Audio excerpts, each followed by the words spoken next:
बिस्मिल्लाहिर्रहमानिर्रहीम अस्सलामु अलैकुम। आज हमारा लेक्चर नंबर 2 है। हम वर्डप्रेस को सेटअप करेंगे और उसकी जो वेबसाइट की हमारी लुक है उसको कैसे बेहतर करना है, हमें लोगो डिज़ाइन किस तरह से करना है, ये चीज़ें देखेंगे हम। फिर हम नेक्स्ट में ये देखेंगे कि हम पहली पोस्ट किस तरह से क्रिएट करेंगे और पिंटरेस्ट अकाउंट की तरफ जाएंगे। तो सबसे पहले हम ये हमारा वर्डप्रेस का जो डैशबोर्ड है उसमें सबसे पहले आप आएंगे एस्ट्रा के अंदर, ये आपकी थीम है। और इसके अंदर आने के बाद यहाँ से आपको स्टार्टर टेम्पलेट्स में आना है, इंस्टॉल करेंगे आप इसको। ये मैं आपको बेसिक सेटअप बताऊंगा, इसमें ज़्यादा डिटेल में अगर आप देखना चाहते हैं तो कोई भी आप यूट्यूब का ट्यूटोरियल देख सकते हैं कि आप एस्ट्रा को अगर कोई और थीम यूज़ करते हैं जिस तरह केडेंस है या जनरेट प्रेस है, ये अच्छी थीम्स हैं, इनमें से आप कोई भी थीम यूज़ कर सकते हैं। इनके पेड वर्जन्स भी होते हैं, फ्री वर्जन्स भी होते हैं। तो आप अपनी जो है नीड उसके मुताबिक देख लें कि आपको कौन सी जो आपकी थीम है यूज़ करनी है और आपको किस हद तक उसको कस्टमाइज़ करना है। मैं आपको बेसिक सेटअप बताऊंगा ताकि आपका ब्लॉग रनिंग में आ जाए और आप उसको स्टार्ट कर दें। बाद में आप चेंजेस कर सकते हैं चीज़ थीम्स के अंदर, या कोई भी चीज़ अगर आपको चेंज करनी है, एडिट करनी है, तो उसका ऑप्शन आपके पास हमेशा बाद में अवेलेबल होता है। के पास दो ऑप्शन है, एआई वेबसाइट बिल्डर है, आप इसको भी यूज़ कर सकते हैं। बिल्ड विद टेम्पलेट्स है, टेम्पलेट्स में आपके पास टेम्पलेट्स ऑलरेडी बने होंगे, आप उनमें से कोई भी टेम्पलेट यूज़ करेंगे तो आपकी वो वेबसाइट के ऊपर अप्लाई हो जाएगा। तो हम जाते हैं टेम्पलेट्स। तो इसके बाद हमारा क्योंकि ब्लॉग है, फूड ब्लॉग है, तो लेट्स से हम इस फूड ब्लॉग में से कोई ऑप्शन चूज़ करने की कोशिश करते हैं। अगर हमें कोई ऑप्शन पसंद आ गया तो हम उस ऑप्शन को इस्तेमाल करेंगे। जी, तो यहाँ से आप किसी एक जो आपको अच्छा लगता है, मैंने इसको चूज़ किया है तो मैं इसको चेक कर लेता हूँ कि ये किस तरह से हमें नज़र आएगा। तो ये थीम हमें कुछ इस तरह से दिखाई देगी। आप देख लें, ये हमारे पास रीसेंट रेसिपीज़ आ रही हैं। ये आप अपने ब्लॉग को जितना सिंपल रखेंगे, जितना इजी टू नेविगेट रखेंगे, उतना आपके लिए बेहतर होगा क्योंकि उससे यूज़र एक्सपीरियंस अच्छा रहता है। तो लेट्स से मैंने इसको चूज़ कर लिया। अब मुझे कह रहा है साइट का लोगो अपलोड करूँ। मैं यहाँ पे लोगो मेरे पास नहीं है। लोगो बनाने के लिए मैं जाऊँगा कैनवा पे और उसको किस तरह से मैं डिज़ाइन करूँगा क्विकली मैं 1 मिनट में आपको वो भी दिखा देता हूँ। लोगों के लिए आपको आना है कैनवा में। अगर आपके पास कैनवा है वेल एंड गुड, नहीं है तो आप साइन अप करेंगे।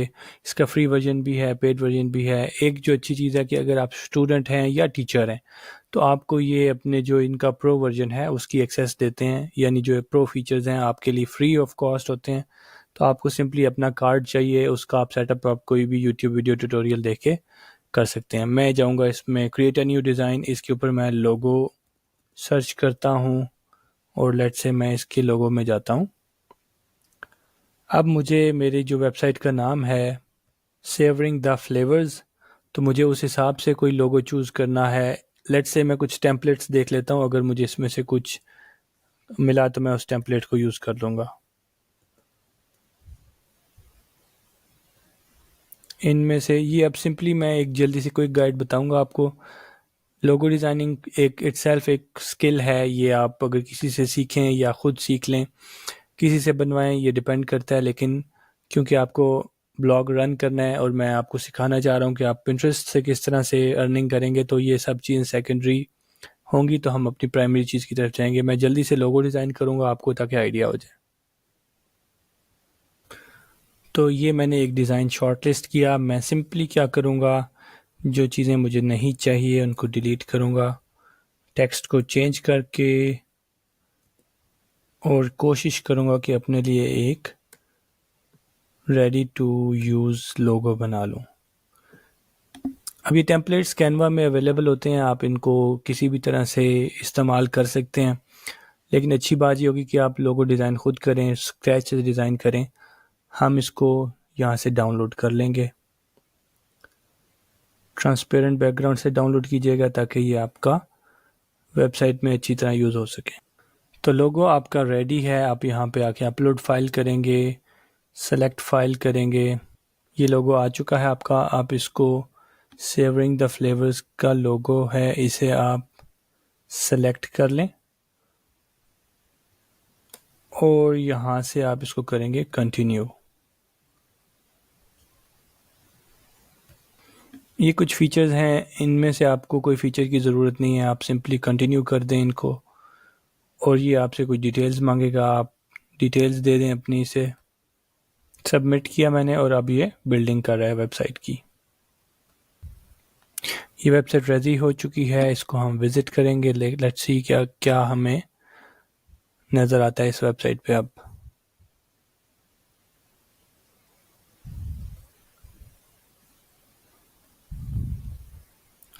अब हमें इसकी चेंजेस करनी है अपने हिसाब से, जो हम वेबसाइट क्रिएट करना चाहते हैं उस तरह से। नेक्स्ट स्टेप, अब आप सब दोबारा अपने वर्डप्रेस के डैशबोर्ड में आएंगे। इसमें आप सेटिंग्स में आएंगे और जनरल में जाएंगे। ये सबसे पहले आपको अपना जो नाम है वेबसाइट का, साइट का टाइटल, वो सेट करना है। सेवरिंग द फ्लेवर, जो भी आपकी वेबसाइट का नाम होगा।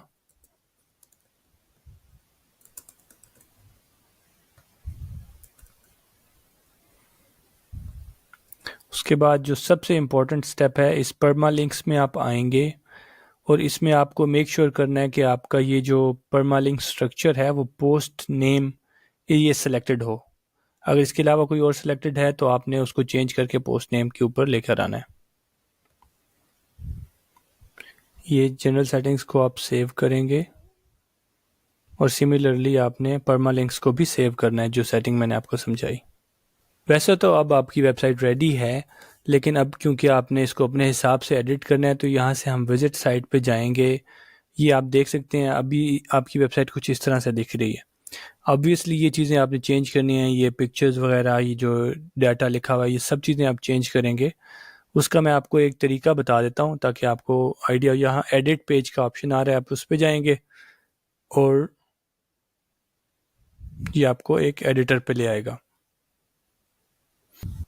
इस एडिटर में आने के बाद आप किसी भी किस्म की यहाँ चेंजेस कर सकते हैं अपने इस थीम में। आप इस टेक्स्ट को चेंज करना चाहें, आप इसको चेंज कर सकते हैं। अगर आपको ये इमेज चेंज करना है, आप इसको यहाँ रिप्लेस का ऑप्शन जाएंगे, अपलोड इमेज करेंगे, अपना इमेज लगा दें, यहाँ पे अपना इंट्रोडक्शन लिखते हैं। अगर आप इसको रखना चाहते हैं तो वेल एंड गुड, अगर आप चाहते हैं आपको इसको ख़त्म करना है तो आप वो भी कर सकते हैं। फिर यहाँ से आपको इनमें अगर कुछ चेंजेस लानी है, टेक्स्ट में चेंजेस लानी है तो वो भी आप ला सकते हैं। इसके अलावा टिप्स, इसमें कहीं पे भी किसी की किस्म की भी टेक्स्ट चेंजेस, आपको इस ब्लॉक को चेंज करना है तो ये आपके अपने इख्तियार में होता है, आप कर सकते हैं। तो सिंपली आपको अगर यहाँ से कोई चीज़ पसंद नहीं है तो इसको आप डिलीट कर देंगे। तो ये हो गई आपकी वेबसाइट रेडी। अभी मैं इसमें कुछ ख़ास चेंजेस कर नहीं रहा क्योंकि ये हमारा टॉपिक नहीं है। मैं आपको कुछ वीडियोस रिकमेंड कर दूंगा जिसमें आप देख सकेंगे कि आपको अगर एस्ट्रा की थीम अपने हिसाब से एडिट करनी है, चेंज करनी है, तो आप किस तरह से कर सकते हैं। मैं आपको यही सजेस्ट करूँगा कि आपको इसको जितना सिंपल रखेंगे उतना आपके लिए अच्छा रहेगा। तो ये अब आपका, मैं दोबारा वर्डप्रेस के डैशबोर्ड में आया हूँ। कुछ चीज़ें यहाँ से आपको मैं समझा दूँगी। ये पोस्ट्स हैं जो आप रेसिपी पोस्ट्स क्रिएट करेंगे, वो यहाँ जाके क्रिएट करेंगे। आपके जो वेबसाइट का मीडिया है, जितना भी इमेजेस हैं, वीडियोस हैं, वो यहाँ पे आपको मिलेंगी। ये इसके पेजेस हैं। इसके अलावा ये अपीयरेंस है, इसकी थीम्स, पैटर्न्स वगैरह। थीम्स कौन कौन से यूज़, आप एक ही थीम एक टाइम पे यूज़ कर रहे हैं तो वही एक्स्ट्रा यूज़ कर रहे हैं हम, तो वही होगी। ये कुछ प्लगइन्स आपको इंस्टॉल करने पड़ेंगे, हम इसमें जाते हैं। ये ऑलरेडी कुछ आपके पास प्लगइन इंस्टॉल हुए हुए हैं, आप इनको होस्टिंगर को डीएक्टिवेट कर दें, जो आपकी ज़रूरत का नहीं है इसको भी आप बेशक डीएक्टिवेट कर दें और इनको डिलीट कर दें। जो ज़रूरत आपको पड़ेगा प्लगइन, सबसे पहले योस्ट एसईओ। इसके अलावा ऑल इन वन एसईओ भी है, यहाँ आप ऐड न्यू प्लगइन पे जाएंगे। कुछ प्लगइन्स आपको जो ज़रूरत पड़ेंगे मैं वो आपको बता देता हूँ। योस्ट है तो आप इसको इंस्टॉल करेंगे, एक्टिवेट करेंगे और उसके बाद जो नेक्स्ट प्लगइन आपको चाहिए होगा वो गूगल साइट किट, सॉरी ये आपको पहले योस्ट के उसके ऊपर ले आया, सेटअप के ऊपर। कॉन्फ़िगरेशन हम इसकी कर लेते हैं ताकि आपको आइडिया हो जाए। सिंपली इसको आप नेक्स्ट करेंगे।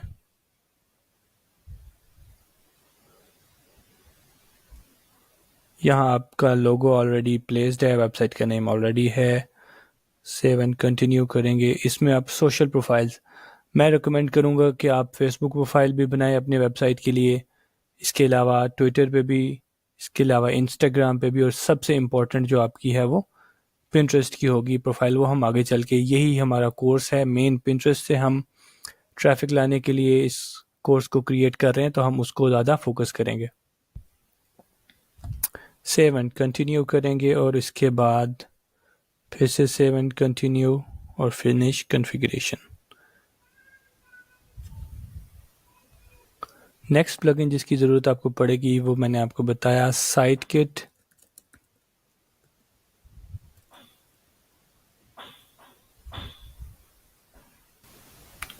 इसको भी आप एक्टिवेट कर लें। तो आपने प्लगइन्स बहुत ज़्यादा इंस्टॉल नहीं करने हैं। आप मैक्सिमम 8 से 10 प्लगइन, मैं 8 से ज़्यादा की रिकमेंडेशन नहीं दूंगा। आपने 8 से ज़्यादा प्लगइन्स यूज़ नहीं करने। प्लगइन्स आपकी वेबसाइट को स्लो करते हैं, फिर वो आपकी ओवरऑल सर्च की जो आपकी गूगल के ऊपर परफॉर्म कर रही होती है, इवन पिंटरेस्ट पे भी जो परफॉर्मेंस होती है वेबसाइट, उसके अंदर मसला करती है। तो आपने 8 से ज़्यादा प्लगइन्स नहीं करने। ये जो प्लगइन्स हैं फ़िलहाल के लिए ये काफ़ी हैं, आप इनसे अपना काम स्टार्ट कर सकते हैं। ये अब आपकी वेबसाइट ऑलमोस्ट रेडी है। पोस्ट्स में हम देख लेते हैं, ये ऑलरेडी ये जो हमने थीम यूज़ की है, ये पोस्ट्स वहाँ से ऑटोमेटिकली क्रिएट हो गई हैं। तो मैं इन सबको सेलेक्ट करूँगा, मूव टू ट्रैश कर दूँगा। ये हमारे किसी काम की नहीं है, हम इन सबको डिलीट कर देंगे। अप्लाई किया और ये हमारे पास पोस्ट ख़त्म हो गई।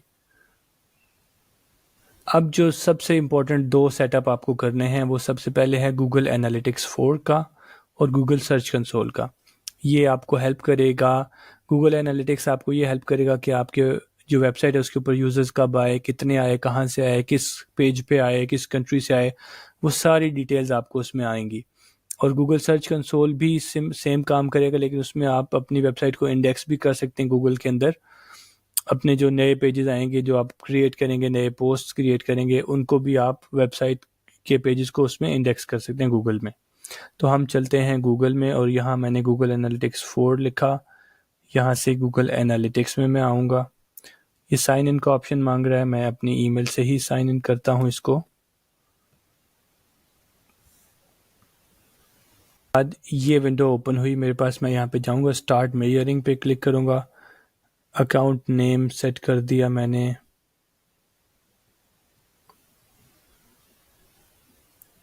नेक्स्ट का ऑप्शन क्लिक किया। यहाँ से मुझसे, यहाँ पे मैं अपनी वेबसाइट का नाम लिखूँगा।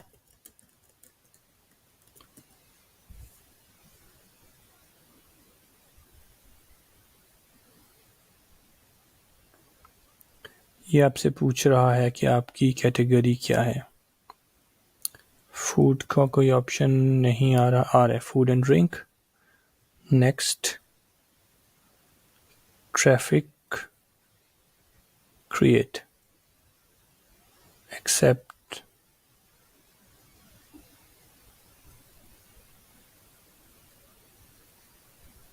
नेक्स्ट वो पूछ रहा है कि आपकी क्या वेबसाइट है, ऐप है या कोई iOS ऐप है। तो हमारी वेबसाइट है, हम इसको वेबसाइट रखेंगे www.savoringtheflavor.com, just to make sure मैंने स्पेलिंग सही लिखी है।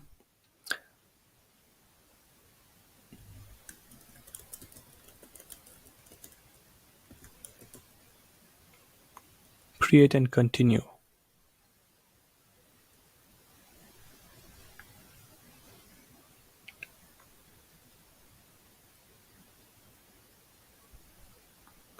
अब ये बेसिकली बोल रहा है गूगल टैग आपने इंस्टॉल करना है। इस सब के लिए मैंने गूगल साइट किट जो इंस्टॉल किया है वो इसी मकसद के लिए किया है। मैं उसका सेटअप मैं आपको समझा देता हूँ कि आप क्या करेंगे। आप अपनी वेबसाइट में आएँ, साइट किट के अंदर आ जाएं और यहाँ से आप connect Google Analytics, sign in with Google. अब सिंपली ये 1-2 क्लिक्स के बाद आपका सेटअप कर देगा। आप जिस ईमेल को यूज़ करेंगे अपना गूगल एनालिटिक्स सेट करने के लिए, आपने उसी ईमेल को यूज़ करना है। कंटिन्यू करेंगे और यहाँ से सेलेक्ट कर देंगे, उसके बाद कंटिन्यू हो जाएगा।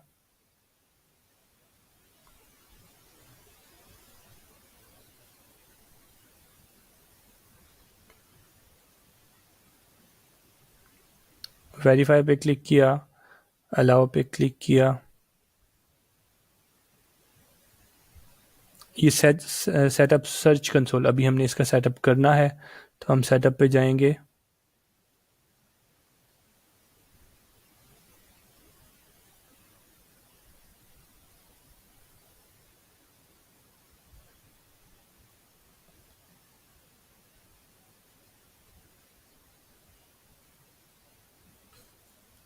नेक्स्ट हम इसका गूगल सर्च कंसोल का सेटअप भी कर लेते हैं।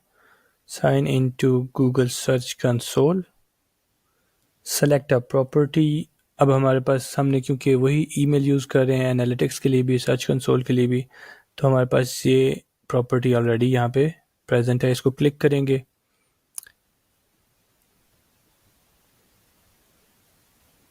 अब ये आपके पास कनेक्ट हो चुकी है। ये 2 से 3 दिन लगेंगे, आपके पास इसका डाटा स्टार्ट हो जाएगा आना। यहाँ से आप ओवरव्यू परफॉर्मेंस देख सकते हैं अपनी वेबसाइट की, कि कितने टाइम में कितने इंप्रेशंस आ रहे हैं, कितने क्लिक्स आ रहे हैं, ये सब डाटा, और किस पेज पे आ रहे हैं, कौन कौन सी क्यूरीज के ऊपर आपके इंप्रेशंस क्लिक्स आ रहे हैं, सारी चीज़ें इसमें आप देख सकेंगे।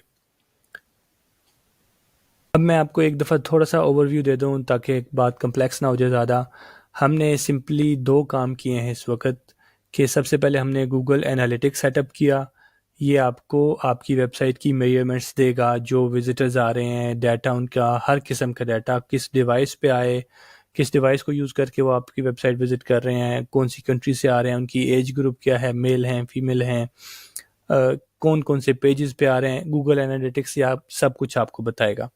उसका सेटअप कैसे करना था वो मैंने आपको करके दिखाया। साथ में आपको गूगल का ही अपना एक प्लगइन है साइट किट, उसको यूज़ किया। उसको यूज़ करने के बाद मैंने साथ में एक उसका गूगल सर्च कंसोल को भी कनेक्ट कर दिया। गूगल सर्च कंसोल के पास भी आप, गूगल सर्च कंसोल भी बेसिकली आपको परफॉर्मेंस दिखाता है, आपकी वेबसाइट के ऊपर कितने क्लिक्स आ रहे हैं, कौन कौन से टॉपिक्स के ऊपर सर्चेज और सॉरी कौन कौन से टॉपिक के ऊपर सर्चेज हो रही हैं, और आप और उनके ऊपर क्लिक्स आ रहे हैं। तो ये सब चीज़ें आपको गूगल सर्च कंसोल में मिलेंगी। और जो मैंने आपसे बात की थी कि गूगल सर्च कंसोल आपकी इंडेक्सिंग के भी काम आता है, तो उसमें आप यहाँ पे देख सकते हैं, पेजेस में आएंगे आप। तो बेसिकली ये अभी फ़िलहाल क्योंकि हमारा कोई पेज क्रिएट नहीं हुआ, तो why pages are not indexed, ये इसमें आपको रीजंस बताई जाती हैं कि अगर कोई आपकी वेबसाइट में एरर्स आ रहे हैं, आपके कोई पेजेस इंडेक्स नहीं हो रहे, तो क्यों नहीं हो रहे, कोई प्रॉब्लम है वेबसाइट के अंदर, तो वो आपको इसमें समझ आ जाएगी और यहाँ पे आपको डिस्प्ले हो जाएगा। फिर आप दोबारा अपनी वेबसाइट पे आएंगे और इस साइट किट के ऊपर क्लिक करेंगे, तो ये आपके पास बेसिकली सारा search console is gathering data. ये 48 आवर्स यानी 2 से 3 दिन लगते हैं उसको, आपका डाटा जो है वो गैदर करने के लिए। अब इसमें आप देख सकते हैं, इसमें ट्रैफिक का भी आपके पास आएगा डाटा, कंटेंट कौन सा है, आपकी वेबसाइट की स्पीड कैसी है, मोनेटाइजेशन जो साइट के लिए हमारा नेक्स्ट स्टेप होगा। तो ये सारी चीज़ें आपके पास यहाँ पे भी डिस्प्ले होंगी इसके साइट किट के प्लगइन के अंदर। और ये है एडसेंस, जो हमें बेसिकली जब हम अपनी वेबसाइट को अर्निंग की तरफ लेके जाएंगे तो यहाँ पे हमें इसका भी फ़ायदा होगा। अब हमारी वेबसाइट ऑलमोस्ट रेडी है। अब हमने नेक्स्ट स्टेप सिंपली ये करना है कि सिर्फ हमने पोस्ट बनानी है, उसको पब्लिश करना है, फिर हमें पिंटरेस्ट अकाउंट बनाना है, और वहाँ से आगे हमारा मामला शुरू होगा पिंटरेस्ट का, जिसमें हम जो अपनी वेबसाइट के ऊपर ट्रैफिक लेके आएंगे यूजिंग पिंटरेस्ट। और इंशाल्लाह उस स्टेप को अगर आप समझ गए, वो पिंटरेस्ट का अकाउंट मैनेज करना आपको आ गया, तो आपके लिए इंशाल्लाह अर्निंग करना बिल्कुल मुश्किल नहीं रहेगा। ये वीडियो ऑलरेडी काफ़ी लंबी हो चुकी है, अब हम इसको यहाँ पे एंड करते हैं। नेक्स्ट वीडियो में मिलेंगे। अल्लाह हाफिज़।